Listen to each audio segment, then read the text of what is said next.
আসসালামু আলাইকুম। খুরশেদা কাকুলি স্বাগত জানাচ্ছে এনটিভির রাতের খবরে। ক্রাউন সিমেন্ট শিরোনাম দেখছিলেন, এবার পুরো খবর। বিএনপি ভারপ্রাপ্ত চেয়ারম্যান তারেক রহমান যখনই চাইবেন দেশে ফিরবেন। এ তথ্য জানিয়ে পররাষ্ট্র উপদেষ্টা তৌহিদ হোসেন বলেছেন, এখন পর্যন্ত লন্ডনের বাংলাদেশ মিশনে পাসপোর্ট বা ট্রাভেল ডকুমেন্টের জন্য আবেদন করেননি তিনি। বিকেলে পররাষ্ট্র মন্ত্রণালয়ে উপদেষ্টা জানান, তারেক রহমান আবেদন করলে পাসপোর্টের ব্যাপারে যথাযথ উদ্যোগ নেবে সরকার। তবে নিজ থেকে পররাষ্ট্র মন্ত্রণালয়ের এমন উদ্যোগ নেওয়ার সুযোগ নেই বলেও জানান তিনি। তৌহিদ হোসেন বলেন, ইউরোপীয় ইউনিয়ন এরই মধ্যে নির্বাচন পর্যবেক্ষণে আগ্রহ প্রকাশ করেছে, তবে এ নিয়ে নির্বাচন কমিশন সিদ্ধান্ত নেবে বলেও জানান তিনি। আরও বলেন, অংশগ্রহণমূলক নির্বাচন নিয়ে বন্ধু রাষ্ট্র ও উন্নয়ন সহযোগীদের অবস্থান নিয়ে এখনই মন্তব্য করা অনুমান নির্ভর হবে। তিনি জানান, শেখ হাসিনাকে ফেরত চেয়ে ভারতে একবারই চিঠি দেওয়া হয়েছে, ফের চিঠি দেয়া হলে জানানো হবে। কখন আসবেন সেটার সিদ্ধান্ত কিন্তু ওনার। আসার জন্য উনি এই দেশের নাগরিক, উনি আসতে পারেন যে কোনো সময়। আসার জন্য যদি তার ট্রাভেল ডকুমেন্টস নিয়ে কোনো সমস্যা থাকে সেটা আমরা সমাধান করবো, কিন্তু সিদ্ধান্ত তো তার নিতে হবে। উনি যদি আসবেন, যখন আসতে চাইবেন, তখন তো তার পাসপোর্ট বা ট্রাভেল ডকুমেন্ট যেটাই দেওয়ার সেটা আমরা দিতে পারবো। কেউ মানবতা বিরোধী অপরাধে অভিযুক্ত হলে নির্বাচনে অংশ নিতে পারবেন না। আন্তর্জাতিক অপরাধ ট্রাইব্যুনালের ৩য় সংশোধনী অধ্যাদেশে নতুন বিধান যুক্ত করে এই সিদ্ধান্ত নেওয়া হয়েছে। উপদেষ্টা পরিষদের সভায় এই অনুমোদন দেয়া হয়। বিস্তারিত নাহিদ প্রিন্সের রিপোর্টে। প্রধান উপদেষ্টা ডক্টর মোহাম্মদ ইউনূসের সভাপতিত্বে তার তেজগাঁও কার্যালয়ে অনুষ্ঠিত হয় উপদেষ্টা পরিষদের সভা। বৈঠকে আন্তর্জাতিক অপরাধ ট্রাইব্যুনাল আইনে নতুন একটি ধারা সংযোজনের সিদ্ধান্ত হয়। নতুন সংযোজন অনুযায়ী কোনো নেতার বিরুদ্ধে এই আইনের অধীনে আনুষ্ঠানিক অভিযোগপত্র দাখিল হলে অভিযুক্ত ব্যক্তি সংসদ বা স্থানীয় সরকার নির্বাচনে অংশ নিতে পারবেন না। এমনকি সরকারি কিংবা বেসরকারি চাকরিতেও তিনি অযোগ্য হবেন। অধ্যাদেশটির মাধ্যমে ইন্টারন্যাশনাল ক্রাইমস ট্রাইব্যুনাল অ্যাক্ট 1973 এর নতুন সেকশন 20C যুক্ত করা হয়েছে। কোনো ব্যক্তির বিরুদ্ধে উক্ত আইনের মানে আইসিটি লয়ের সেকশন 9(1) এর অধীনে আনুষ্ঠানিক অভিযোগপত্র ফর্মাল চার্জ দাখিল হলে তিনি সংসদ সদস্য হিসেবে নির্বাচিত হওয়া বা বহাল থাকার অযোগ্য হবেন। প্রজাতন্ত্রের চাকরিতে নিয়োগ পাওয়া বা অন্য কোনো পাবলিক অফিসে অধিষ্ঠিত হওয়ারও অযোগ্য হবেন। এছাড়া বৈঠকে জ্বালানি নির্ভর বাণিজ্যিক বিদ্যুৎ উৎপাদন এবং টেলিযোগাযোগ নেটওয়ার্ক ও লাইসেন্সিং নীতিমালা অনুমোদন পায় উপদেষ্টা পরিষদের বৈঠকে। ব্যবসায়ীরা এখন অনেক বড় একটা পরিসরে ব্যবসা করতে পারবে, যেমন ফাইবার টাওয়ার করতে পারবে, টাওয়ার কোম্পানি ফাইবার করতে পারবে। এখানে ব্যবসায়ীদের টোটাল অপারেটরের সংখ্যা বেড়ে যাবে দুইটা ক্ষেত্রেই। তাহলে সেখানে একটা প্রতিযোগিতা তৈরি হয়। আমাদের যে সেবা মান সংক্রান্ত যে আমরা নীতিমালাটা করেছি, সেটা যোগসাজশে আমি মনে করি যে নতুন নীতিমালার মাধ্যমে গ্রাহকটা কম দামে ভালো মানের সেবা পাবে। ইন্টারনেটের দাম কমাতে স্টারলিংকে সরকারের পক্ষ থেকে পরিকল্পনা দেয়া হয়েছে বলেও জানান তিনি। Nahid Prince, NTV news, Dhaka. প্রতি বছর দেশ থেকে প্রায় 16 বিলিয়ন অর্থ বিদেশে পাচার করেছে আওয়ামী লীগ সরকার। বিপুল পরিমাণ এ অর্থ বিদেশ থেকে ফেরত আনতে সহযোগিতা করবে ট্রান্সপারেন্সি ইন্টারন্যাশনাল। সংস্থাটির চেয়ারম্যান ফ্রাসোয়া ভ্যালেরিয়ান বলেন, অর্থ ফেরত আনতে বৈশ্বিক চাপ অব্যাহত রাখবে তারা। কথা বলেন দেশের চলমান পরিস্থিতি নিয়েও। দুর্নীতি ঠেকাতে বিচার ব্যবস্থাকে স্বাধীন করার পক্ষে মত দেন দুর্নীতি বিরোধী সংস্থাটির প্রধান। নাজিবুর রহমানের রিপোর্ট। 3 দিনের সফরে ঢাকায় ট্রান্সপারেন্সি ইন্টারন্যাশনালের চেয়ারম্যান ফ্রাসোয়া ভ্যালেরিয়া। সফরের শেষ দিন রাজধানী ধানমন্ডিতে টিআইবি কার্যালয়ে সাংবাদিকদের প্রশ্নের জবাব দেন তিনি। জানান, বিগত সরকারের আমলে প্রতি বছর দেশ থেকে $16 বিলিয়ন অর্থ পাচার হয়। $16 billion a year were stolen. Bangladesh থেকে প্রতি বছর 16 বিলিয়ন অর্থ যুক্তরাজ্য, সিঙ্গাপুর, দুবাই সহ বিভিন্ন দেশে পাচার হয়। বাস্তব চিত্র এর চেয়ে অনেক বেশি। এই অর্থ পাচার সবচেয়ে বেশি হয়েছে বিগত 15 বছরে। যেসব দেশে অর্থ পাচার হয়েছে, আলোচনার মাধ্যমে সেসব অর্থ ফেরত আনতে আমরা সাহায্য করতে চাই। সম্প্রতি ঘটে যাওয়া সহিংসতার ঘটনা নিয়েও উদ্বেগ জানান ফ্রাসোয়া। দুর্নীতি প্রতিরোধে টেকসই সংস্কারের মাধ্যমে বিচার বিভাগকে স্বাধীন করতে অন্তর্বর্তী সরকারকে পরামর্শ দেন তিনি। অন্তর্বর্তী সরকারের কিছু ব্যক্তির নামে দুর্নীতির অভিযোগ আমার নজরে এসেছে, তবে বিষয়টি তদন্তাধীন থাকায় এ নিয়ে মন্তব্য করছি না। টেকসই সংস্কার ছাড়া দুর্নীতি রোধ সম্ভব নয়। এক্ষেত্রে অভিযুক্তদের বিরুদ্ধে সঠিক তদন্ত নিশ্চিত করতে হবে। একই সঙ্গে বিচার বিভাগকে স্বাধীন করা জরুরি। এ সময় টিআইবি নির্বাহী পরিচালক বলেন, পুরোপুরি বন্ধ না হলেও 5 আগস্ট পরবর্তী সময়ে অর্থ পাচার রোধে বেশ কিছু প্রতিরোধক ব্যবস্থা তৈরি হয়েছে। ব্যাংকিং সেক্টরটা ছিল একটা, ফাইন্যান্সিয়াল সেক্টর ছিল অর্থ পাচারের একটা অন্যতম মাধ্যম, সেটা আপনারা জানেন। সেখানে কিছু সংস্কার হয়েছে, যে কারণে আগের যে ঢালাওভাবে ঋণ নিয়ে সেটাকে বিভিন্নভাবে জালিয়াতি করে পাচার করার যে সুযোগটা ছিল সেটা বন্ধ হয়েছে। আর যেই অ্যাক্টররা সেখানে জড়িত ছিল তারা অনেকেই বিভিন্নভাবে হয় দেশের বাইরে অথবা বিচারের মুখোমুখি আছে, তাদের সেই ভূমিকাটাও এখন নেই বললে চলে। যদিও নতুন অ্যাক্টরের জন্ম হয় না, সেটা আমরা বলতে পারবো না। বিগত সরকারের আমলে বিদেশে পাচারকৃত অর্থ ফেরত আনা সময় সাপেক্ষ বলেও মত দেন তিনি। Najibur Rahman, NTV news, Dhaka. নির্বাচন কমিশন সাংবাদিক ও ভোটারদের মধ্যে নির্বাচন নিয়ে পারস্পরিক আস্থার সংকট আছে বলে মন্তব্য করেছেন নির্বাচন কমিশনার আনোয়ারুল ইসলাম সরকার। আজ আগারগাঁওয়ে নির্বাচন ভবনে reporters forum for election and ডেমোক্রেসির সাথে নির্বাচনকালীন নীতিমালা নিয়ে মতবিনিময়কালে তিনি এমন মন্তব্য করেন।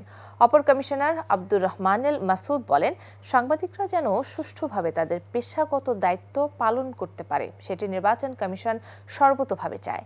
পুরো নির্বাচন প্রক্রিয়ায় কোনোভাবেই অন্যায়কে প্রশ্রয় দেওয়া হবে না বলেও জানান তিনি। কমিশনার তাহমিদা আহমেদ কিছু উদাহরণ তুলে ধরে বলেন, সাংবাদিকদের কিছু নেতিবাচক এবং অসত্য তথ্যের কারণে জনগণ বিভ্রান্ত হয়। সাংবাদিকদের জন্য যে খসড়া নীতিমালা প্রণয়ন করা হয়েছে সেটি নির্বাচন কমিশন যাচাই বাছাই করে দেখবে বলেও জানান এই কমিশনার। কেউ কিন্তু আস্থার জায়গায় নাই, আমি আস্থার জায়গায় আসি আমি দাবি করি না। এই যে আস্থার সংকট, এটা আমাদের জাতীয় সংকট। যে নীতিমালার খসড়া আপনারা দিয়েছেন, এটি যদি আমরা আগে পেতাম তাহলে হয়তো আজকে আমাদের জন্য আর একটু সুবিধা হতো। আজকে প্রধান নির্বাচন কমিশনার মহোদয় উপস্থিত নেই।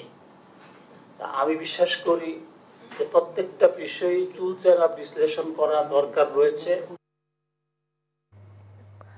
যারা সংস্কার বাস্তবায়ন নিয়ে ভিন্ন মত দিচ্ছেন তাদের আচরণ গণতান্ত্রিক নয় বলে মন্তব্য করেছেন বিএনপির স্থায়ী কমিটির সদস্য আমির খসরু মাহমুদ চৌধুরী। বলেন, এক এক দলের এক এক দাবিতে গণভোট করতে গেলে এদেশে আর নির্বাচন হবে না। জাতীয় প্রেস ক্লাবে এক অনুষ্ঠানে এসব কথা বলেন তিনি। ইফতেখার রেজার রিপোর্ট। জাতীয় প্রেস ক্লাবে জুলাই গণ অভ্যুত্থানের বর্ষপূর্তি উপলক্ষে আলোচনা সভার আয়োজন করে জন অধিকার পার্টি। সভায় আমির খসরু বলেন, ফ্যাসিবাদ বিরোধী আন্দোলনে সকলের ঐক্য থাকলেও সব দলের চিন্তায় পূর্ণ ঐক্যমত্য নাও থাকতে পারে। আর জুলাই সনদে যেসব বিষয় ঐক্যমত্য হয়েছে সেগুলো নিয়েই যেতে হবে এগিয়ে। যদি কেউ বলে যে আমাদের এই দাবি না মানলে আমরা নির্বাচন করব না অথবা আমরা আন্দোলন করব, এটা হচ্ছে অগণতান্ত্রিক, এটা শেখ হাসিনার চিন্তার প্রতিফলন। আবার বলছে গণভোট দিতে হবে, ভালো কথা। আপনার দাবির উপর যদি গণভোট দিতে হয়, আমার দাবির উপর আরেকটা গণভোট হোক, আরো 10টা দাবির আরো 10টা দাবি আছে, সকলের গণভোট হোক। তো বাংলাদেশের জীবনে নির্বাচন আর হবে না। দিনের শেষে দেখবেন যে একটা সাংঘর্ষিক জাতি হিসাবে আমরা একে অপরের সাথে যুদ্ধ করছি। এদিকে ব্রাহ্মণবাড়িয়ায় বিএনপির ভারপ্রাপ্ত চেয়ারম্যান তারেক রহমানের পক্ষে কিশোর গবেষক আহনাব বিন আশরাফের হাতে উপহার সামগ্রী তুলে দেন রিজভী আহমেদ। প্রশ্নের জবাবে বলেন, অন্তর্বর্তীকালীন সরকার যেন ব্যর্থ হয় এবং সুষ্ঠু নির্বাচন করতে না পারে সে লক্ষ্যে প্রশাসনের বিভিন্ন ক্ষেত্রে আওয়ামী দোসররা প্রস্তুত। যাদের অপরাধের অভিযোগ আছে এবং যারা অপরাধী হতে পারেন তাদেরকে তো তারা তো গ্রিন সিগন্যাল পেতে পারে না প্রশাসনের দিক থেকে। তার মানে এই প্রশাসনের ভিতরে ঘাপটি মেরে থাকা লোকরাই শেখ হাসিনার যে সুদূরপ্রসারী পরিকল্পনা সেটা বাস্তবায়ন করার জন্যই তারা কাজ করবে এবং সেই কাজ করার জন্যই তারা নানা ধরনের পরিকল্পনা তারা ভাবছে। তিনি অভিযোগ করেন, শেখ হাসিনা ক্ষমতায় টিকে থাকতে যে রক্তস্রোত বইয়েছে এর সাথে যে সমস্ত নেতা ও প্রশাসনের ব্যক্তিরা দায়ী তাদেরকে দেশ ছেড়ে চলে যাওয়ার জন্য এক ধরনের গ্রিন সিগন্যাল দেওয়া হয়েছে। Iftekhar Reza, NTV news, Dhaka. এদিকে কালক্ষেপণ না করে যথাসময়ে নির্বাচন দিতে আহ্বান জানিয়েছেন বিএনপির স্থায়ী কমিটির সদস্য গয়েশ্বর চন্দ্র রায়। তিনি বলেন, গণতন্ত্রকে পুনরুদ্ধার করতে নির্বাচনের বিকল্প নেই, জনগণ ভোট দিতে চায়। বিকেলে দক্ষিণ কেরানীগঞ্জের আমবাগিচা কলেজ মাঠে বিএনপির ৪৭তম প্রতিষ্ঠা বার্ষিক উপলক্ষে আয়োজিত আলোচনা সভায় এসব কথা বলেন তিনি। বলেন, বৈষম্য বিরোধী আন্দোলনের চেতনাকে বাস্তবায়িত করতে হলে গণতন্ত্রকে প্রতিষ্ঠিত করতে হবে। এ সময় দলের জাতীয় স্থায়ী কমিটির সদস্য বেগম সেলিনা রহমান, দক্ষিণ কেরানীগঞ্জ থানা বিএনপি সভানেত্রী অ্যাডভোকেট নিপুণ রায় চৌধুরী সহ অনেক নেতাকর্মী উপস্থিত ছিলেন। নির্বাচন যথাসময়ে চাই, এক দফায় আমাদের নির্বাচন কবে দিব বলছে, তবে একটি অনির্বাচিত সরকার বা বিপ্লবী সরকার, অন্তর্বর্তীকালীন সরকার প্রধান অথবা নির্বাচন কমিশনের আন্তরিকতা একটা ভোট অনুষ্ঠিত করার জন্য যথেষ্ট না। সাবেক প্রধানমন্ত্রী শেখ হাসিনা ও তার ছেলে সজীব ওয়াজেদ জয়ের বিরুদ্ধে পুলিশের কাছে ইন্টারপোলের রেড নোটিশ জারির আবেদন করেছে দুর্নীতি দমন কমিশন দুদক। দুপুরে রাজধানীর সেগুনবাগিচায় সংস্থাটির প্রধান কার্যালয়ে সংবাদ সম্মেলনে এ তথ্য জানান জনসংযোগ কর্মকর্তা আক্তারুল ইসলাম। তিনি বলেন, পুলিশ সদর দপ্তরে চিঠি দিয়েছে তদন্তকারী কর্মকর্তা। অপরাধীদের বিরুদ্ধে প্লট দুর্নীতি সংক্রান্ত মামলা থাকায় এ আবেদন করা হয়। এ সময় জাতীয় পার্টির চেয়ারম্যান জিএম কাদের ও তার স্ত্রী শরীফা কাদেরের দেশ ত্যাগে নিষেধাজ্ঞা দিয়েছে আদালত। দুদক কর্মকর্তা বলেন, তাদের বিরুদ্ধে দুর্নীতির তথ্য থাকায় অনুসন্ধানের অংশ হিসেবে আদালতে নিষেধাজ্ঞার আবেদন করে তদন্তকারী কর্মকর্তা। মনোনয়ন বাণিজ্যের মাধ্যমে অবৈধ সম্পদ অর্জন ও অর্থ পাচারের অভিযোগে জিএম কাদেরের বিরুদ্ধে অনুসন্ধান চালাচ্ছে দুর্নীতি দমন কমিশন। সাবেক প্রধানমন্ত্রী শেখ হাসিনা এবং তার পরিবারের সদস্যদের বিরুদ্ধে প্লট জালিয়াতির ৬টি মামলা হয়েছিল। সেই মামলায় শেখ হাসিনা এবং সজীব আহমেদ ওয়াজেদ তাদের বিরুদ্ধে ইন্টারপোলের রেড নোটিশ জারির জন্য গতকাল দুদক দুর্নীতি দমন কমিশন থেকে পুলিশ মহাপরিদর্শক এর কাছে পত্র প্রেরণ করা হয়েছে। সাবেক আইজিপি চৌধুরী আব্দুল্লাহ আল মামুন শেখ হাসিনা এবং আসাদুজ্জামান খান কামালকে জুলাই আগস্ট হত্যায় জড়িয়ে রাজসাক্ষী দিলেও সে হত্যার দায় থেকে রেহাই পেতে পারেন না। আজ রাজসাক্ষী মামুনকে জেরার সময় এমন মন্তব্য করেন রাষ্ট্রনিযুক্ত আসামি পক্ষের আইনজীবী। তিনি বলেন, মামুন নিজেও হত্যার দায় স্বীকার করেছেন, তবে নিজেকে নির্দোষ প্রমাণ করার চেষ্টা করেছেন। র্যাবের ডিজি থাকাকালীন টিএফআই সেলে বন্দী থাকা ব্যারিস্টার আরমানকে মুক্তির জন্য চেষ্টা করেছেন বলেও জেরার জানান চৌধুরী আব্দুল্লাহ আল মামুন। তাকে জেরা শেষে এই মামলায় পরবর্তী সাক্ষ্য গ্রহণের জন্য আগামী সোমবার দিন ধার্য করা হয়।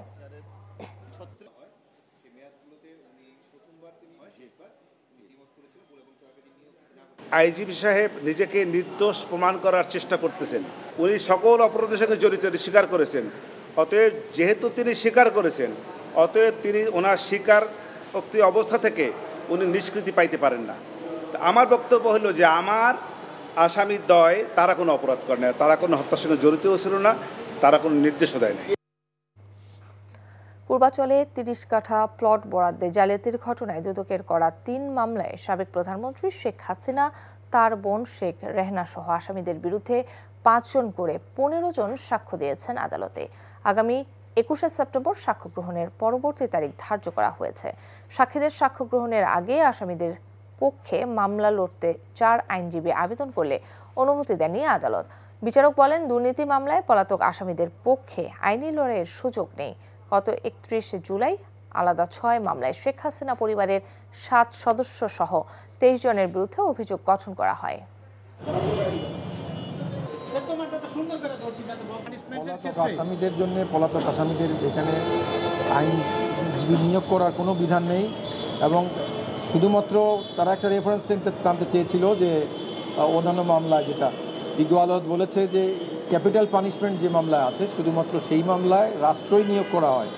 যেহেতু এই মামলায় সর্বোচ্চ সাজা ক্যাপিটাল পানিশমেন্ট নাই, কাজে এইখানে এই ধরনের পিটিশন মেনটেনেবল না এবং সেই জন্য তিনি প্রত্যাহার করেছেন। দুবাইয়ে প্রায় ১২০০ কোটি টাকা পাচার ও ২২৬টি ফ্ল্যাট ক্রয়ের অভিযোগে সাবেক ভূমিমন্ত্রী সাইফুজ্জামান চৌধুরী ও তার স্ত্রী রুকমিলা জামানের বিরুদ্ধে মামলা করেছে সিআইডি। মানি লন্ডারিং প্রতিরোধ আইনে আজ চট্টগ্রামের কোতোয়ালি থানায় মামলাটি দায়ের করে সিআইডি। প্রাথমিক অনুসন্ধানে জানা যায় 2016 সাল থেকে 2023 সাল পর্যন্ত সংযুক্ত আরব আমিরাতের বিভিন্ন এলাকায় 226টি ফ্ল্যাট ক্রয় করেন তিনি। এসব স্থাপনার ক্রয় মূল্য 33,56,57,168 দিরহাম। এছাড়া তার স্ত্রী দুবাইয়ের আল বার্সা সাউথ থার্ড এলাকায় দুটি সম্পত্তির মালিক, যার মূল্য 22,50,369 দিরহাম। এছাড়াও দুবাই ইসলামী ব্যাংক, জনতা ব্যাংক ও ফার্স্ট আবুধাবি ব্যাংকের 4টি অ্যাকাউন্টে 331 কোটি টাকা লেনদেনের প্রমাণ পাওয়া গেছে।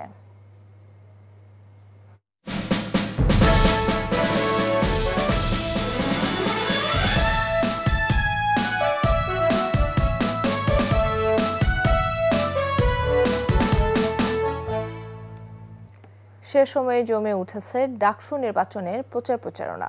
অভিনব সব কৌশলে ভোটারদের মন জয়ের চেষ্টা করছেন প্রার্থীরা। পরিবর্তনের প্রতিশ্রুতির পাশাপাশি চলছে অভিযোগ পাল্টা অভিযোগের প্রতিযোগিতাও। নূর হোসেনের রিপোর্ট। লিফলেট ও ইশতেহার হাতে ক্যাম্পাসের এক প্রান্ত থেকে আরেক প্রান্তে ছুটছেন ডাকসু নির্বাচনের প্রার্থীরা। গবেষণা বরাদ্দ বৃদ্ধি, আবাসন সংকট সমাধান সহ বিশ্ববিদ্যালয়ের আমূল পরিবর্তনের নানা প্রতিশ্রুতি দিচ্ছেন সবাই। আমি পার্সোনালি অনেক রেসপন্স পাচ্ছি, তো সেই জায়গা থেকে আশাবাদী যে আমাদের এই দলীয়করণের যে একটি চিন্তা ভাবনা আমাদের ক্যাম্পাস শিক্ষার্থীরা দেখেছে, যে একটি ট্রমা দেখেছে, তারা সে জায়গা থেকে বের হয়ে আসবে এবং তারা তাদের যোগ্য প্রার্থীকে নির্বাচিত করবে বলে আমি আশাবাদী। আমরা একটি গবেষণা ভিত্তিক বিশ্ববিদ্যালয় রূপান্তর করতে চাই। গবেষণা ভিত্তিক বিশ্ববিদ্যালয়ের জন্য যে ধরনের আবাসন ব্যবস্থা, যে ধরনের খাবার ব্যবস্থা, এখানকার পরিবহন, প্রযুক্তি, স্বাস্থ্য সেবা, নিরাপত্তা, এই বিষয়গুলো নিয়ে মূলত আমাদের ইশতেহার যদি মোটা থেকে বলি। তবে এখনও বিশ্ববিদ্যালয় প্রশাসনের সক্ষমতা ও আচরণবিধি লঙ্ঘন নিয়ে পাল্টাপাল্টি অবস্থান বিভিন্ন প্যানেলের। জুলাইয়ে খুনি হাসিনাকে আমরা হটাইছি, সুতরাং পরবর্তীতে যারা হাসিনার এজেন্ডা এখানে বাস্তবায়ন করতে চাইবে, যারা ষড়যন্ত্র করতে চাইবে, তাদের পরিণতি হাসিনার চাইতে খারাপ হবে। তো সেই জায়গায় আমরা বিশ্বাসী, কারণ শিক্ষার্থীরা যে পরিমাণ উচ্ছ্বাস আমরা দেখতে পাচ্ছি, সুতরাং এই ষড়যন্ত্র চক্রান্ত যারাই করবে তাদের ষড়যন্ত্র চক্রান্ত সবকিছু নস্যাৎ হয়ে যাবে বলে আমরা বিশ্বাস করি। ঢাকা বিশ্ববিদ্যালয়ের ডাকসু নির্বাচনটা তো শুধুমাত্র ঢাকা বিশ্ববিদ্যালয়ের উপর নির্ভরশীল না, এটা গোটা বাংলাদেশের ম্যাটার। কারণ জাতীয় নির্বাচনে প্রত্যেকটা আসন ভিত্তিক প্রত্যেকের নজর থাকবে, আর এখানে গোটা বাংলাদেশের নজর ডাকসু নির্বাচনের দিকে। নির্বাচন কমিশনের প্রার্থী হিসেবে আমাদেরকে যতটুকু নিরাপত্তা দেওয়া প্রয়োজন ছিল সেটা দিতে পরিপূর্ণভাবে নির্বাচন কমিশন ব্যর্থ হয়েছে। এই জিনিসগুলো আমরা গতকালকে জানিয়ে আসছি।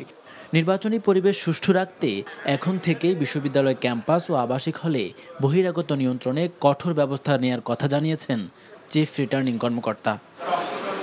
নূর হোসেন, এনটিভি নিউজ, ঢাকা। ঢাকা সিলেট মহাসড়কের আশুগঞ্জ থেকে সরাইল বিশ্ব রোড হয়ে হবিগঞ্জের মাধবপুর পর্যন্ত 10 কিলোমিটার এলাকা জুড়ে তীব্র যানজটের সৃষ্টি হয়েছে। এতে ভোগান্তিতে পড়েছেন সাধারণ যাত্রীরা। হাইওয়ে পুলিশ জানায়, ঢাকা সিলেট মহাসড়কের আশুগঞ্জ থেকে সরাইল বিশ্ব রোড এলাকায় 4 লেনে নির্মাণ কাজ চলমান থাকায় সড়কের বিভিন্ন স্থানে গর্ত ও খানাখন্দ তৈরি হয়েছে। এতে মহাসড়কের দুই পাশে শত শত বাস ও ভারী যানবাহনের গতি কমে দীর্ঘ যানজট তৈরি হয়েছে।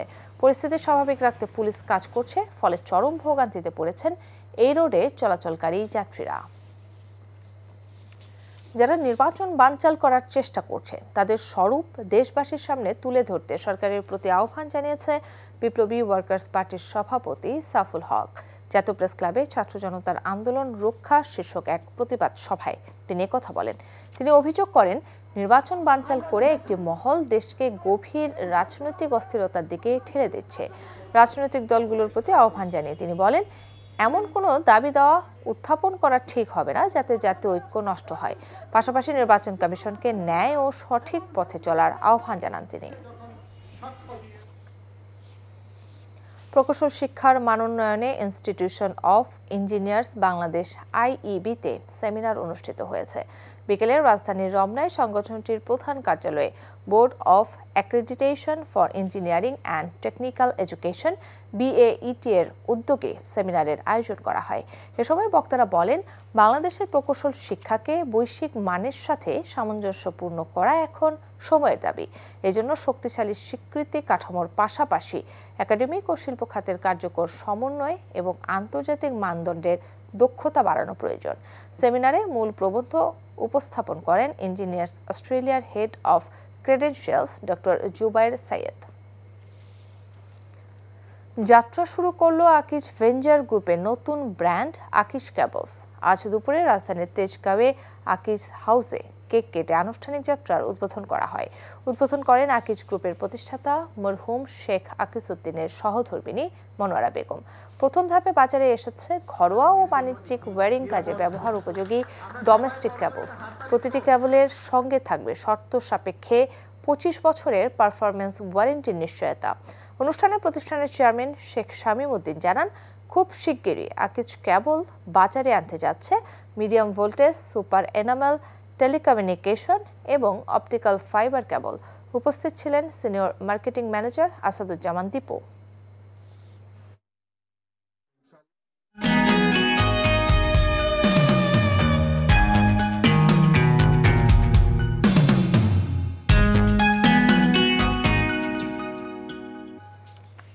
এক্সপেল ডুয়াল অ্যাকশন অ্যারোসলের সৌজন্যে ডেঙ্গু পরিস্থিতির খবর।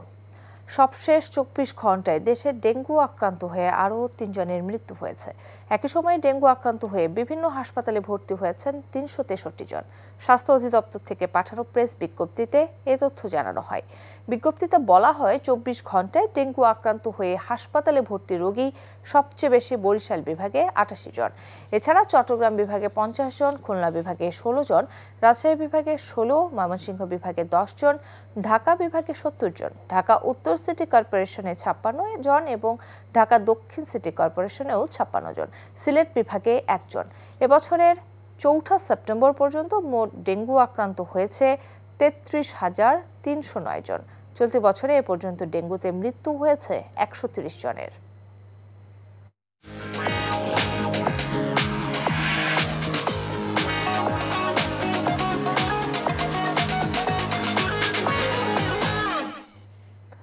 এবার মার্কেন্টাইল ব্যাংক অর্থনীতির খবর। ভুটান থেকে আমদানিকৃত পাথর সহ বিভিন্ন পণ্য সরাসরি বুড়িমারি স্থলবন্দরে পাঠানো সহ বিভিন্ন বিষয় নিয়ে লালমনিরহাটে বাংলাদেশ ভুটানের প্রতিনিধি দলের মধ্যে দ্বিপাক্ষিক বাণিজ্য সম্প্রসারণ সভা অনুষ্ঠিত হয়েছে। দুপুরে স্থলবন্দরের আমদানি রপ্তানিকারক অ্যাসোসিয়েশনের সম্মেলন কক্ষে প্রায় 2 ঘণ্টা ব্যাপী সভা অনুষ্ঠিত হয়। এতে বাংলাদেশের পক্ষে অ্যাসোসিয়েশনের সভাপতি আবু রাইয়ান আশওয়ারি, অপরদিকে ভুটানের প্রতিনিধি দলের নেতৃত্ব দেন দেশটির ফুড সেলিং রপ্তানিকারক অ্যাসোসিয়েশনের ভাইস প্রেসিডেন্ট কর্মা গেলতসান।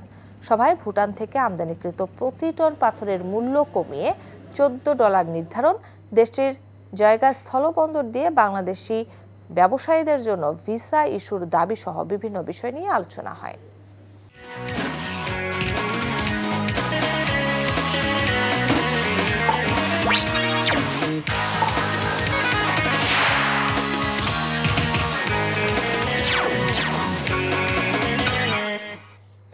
হেভার স্পাহানি প্রিমিয়ামটি খেলার খবর।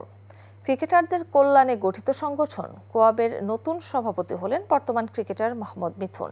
120 ভোটের ব্যবধানে তিনি পরাজিত করেন সাবেক ক্রিকেটার ও আম্পায়ার শাহেদ সেলিমকে।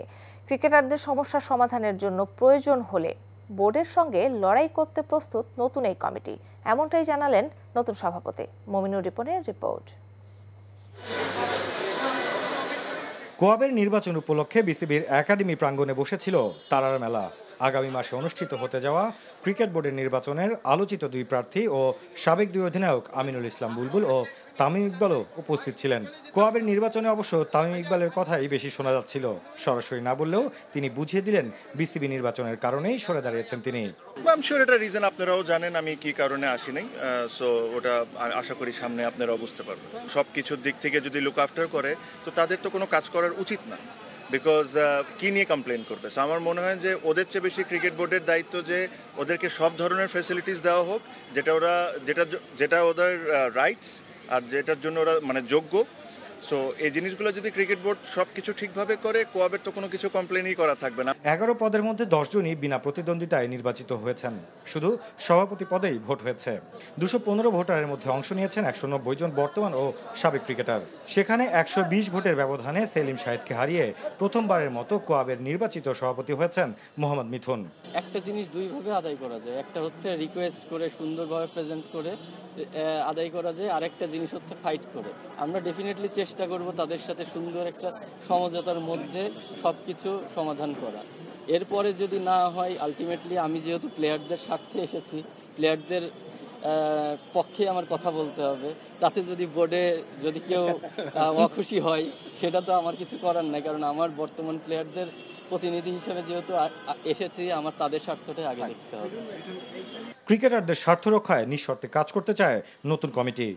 ভালো একটা এনভায়রনমেন্ট হয়েছে, অবশ্যই ধন্যবাদ দিতে চাই যারা আসলে এই সিচুয়েশনটা ক্রিয়েট করতে পারছে, যারা ম্যানেজ করতে পারছে, কারণ আমার কাছে মনে হয় যে একটা ভালো এনভায়রনমেন্টে আমরা সবাই একসাথে দেখা করতে পেরেছি। আমার সাইড থেকে আমি অবশ্যই ভয়েস রেজ করবো, এখানে আমি কখনোই পিছুটান হয়নি বা আমি হব না। আমি চাই যে আমাদের মানে ক্রিকেটটা, বাংলাদেশের ক্রিকেটটা শুধুমাত্র যে পুরুষ ক্রিকেট এটা না, নারীরাও এগিয়ে চলছে এবং আরও যেন ভালোভাবে এগিয়ে চলতে পারে। Mominur Ripon, NTV news, Dhaka. এই ছিল রাতের খবর। এই খবরের ভিডিও সহ আপডেট জানতে ভিজিট করুন এনটিভি অনলাইন www.ntvbd.com। এছাড়াও এনটিভির জনপ্রিয় সব অনুষ্ঠান ও খবরের আপডেট জানতে ভিজিট করুন আমাদের ইউটিউব ও ভেরিফাইড ফেসবুক পেজ। রাত 1টায় মধ্যরাতের খবর দেখার আমন্ত্রণ রইল। ধন্যবাদ সবাইকে।